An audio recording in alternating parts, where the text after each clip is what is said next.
BP டே 23 மன்னிப்பு கேட்குறவன் மனுஷன், மன்னிப்பு தரவன் பெரிய மனுஷன் அப்படின்ற மாதிரி நேற்று மிஸ்டர் கமருதீன் வந்து துஷார் கிட்ட மன்னிப்பு கேட்டார். அதே மாதிரி பரஸ்பரம் மன்னிப்பு கேட்டுக்கிட்டாங்க. இந்த மன்னிப்பு எவ்வளோ நேரம் தெரியல, ஏன்னா உள்ளது வந்து தான் தெரியல. அண்ட் கமருதீனுடைய நடத்தையில் நிறைய மாற்றங்கள். What happened? You are looking so sad and bad. ரொம்ப அடக்கி வாசிக்கிறாப்புல, ரொம்ப கேர்ஃபுல்லாக ஆடுறப்பல பயம் வந்துருச்சுன்னு மட்டும் தெரியுது. நேற்று நிறைய சின்ன சின்ன சண்டைகள் வினோத்துக்கும் திவாகருக்கும்.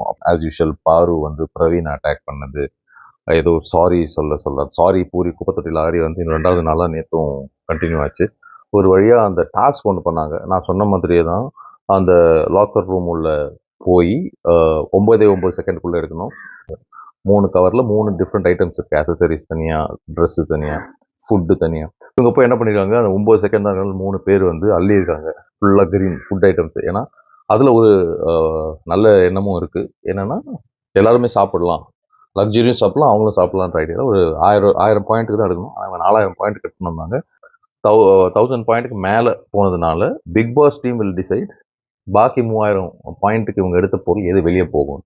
ஸோ இவங்களுக்கு தேவையான 650 350 பாயிண்ட் மட்டும் லக்ஸரி டீம் சூப்பர் டீலக்ஸ்க்கும் எடுத்தாங்க. அதில் ஒரு சின்ன மனஸ்தாபம் ஏற்பட்டது. இருங்கடா நாளைக்கு கேம் வரும்ல, வச்சு செய்கிறேன்டா அப்படின்ற மாதிரி திவாகரும் பார்வதியும் ஒன்றா சேர்ந்துட்டாங்க.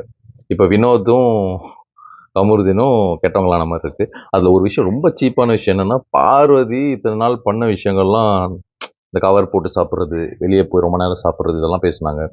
ரொம்ப அன்னோன்யமாக இருந்தாங்க. மேலே சாஞ்சிக்கிட்டு ஜெயிலில் அப்படியே மடியில் படுத்துக்கிட்டு இதெல்லாம் பண்ணி பேசி வெளியே வந்து பேசிக்கலாம் அப்படி இப்படின்லாம் எனக்கு பிடிச்ச மாதிரி நடந்துக்கிற மாதிரிலாம் பேசிட்டு, நேற்று திவாகர் கிட்ட பேசும்போது அவன் வந்து கொஞ்சம் எல்லாம் மீறி போகிறான். எனக்கு புரியுது அவனோட ஐடியா என்னன்னு. நான் வந்து ஒரு பவுண்ட்ரி செட் பண்ணியிருக்கேன்றாங்க. சரி, என்ன பவுண்ட்ரின்னு கடவுளுக்கு தான் தெரியும். ஸோ அந்த கர்மம்லாம் நடந்தது. நடுவில் இந்த வைல்டு கார்டு என்ட்ரின்னு சொல்லி ஒரு 4 பேரோட ப்ரொமோ நேற்று காமிச்சாங்க. எனக்கு தெரிஞ்சு உள்ளே இருக்கிறவங்களே வைல்டாக தான் இருக்கிறானுங்க.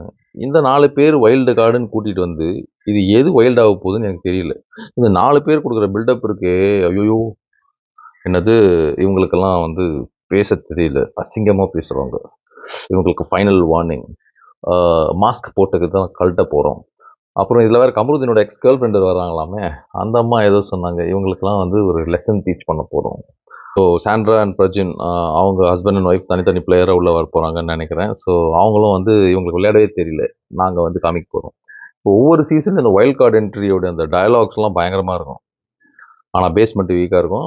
வைல்டு கண்டஸ்டண்ட்டோடு சேர்ந்து இந்த வைல்டு கார்டு என்ட்ரியும் சேர்ந்து, ஸோ எங்கடா பண்ணுறீங்க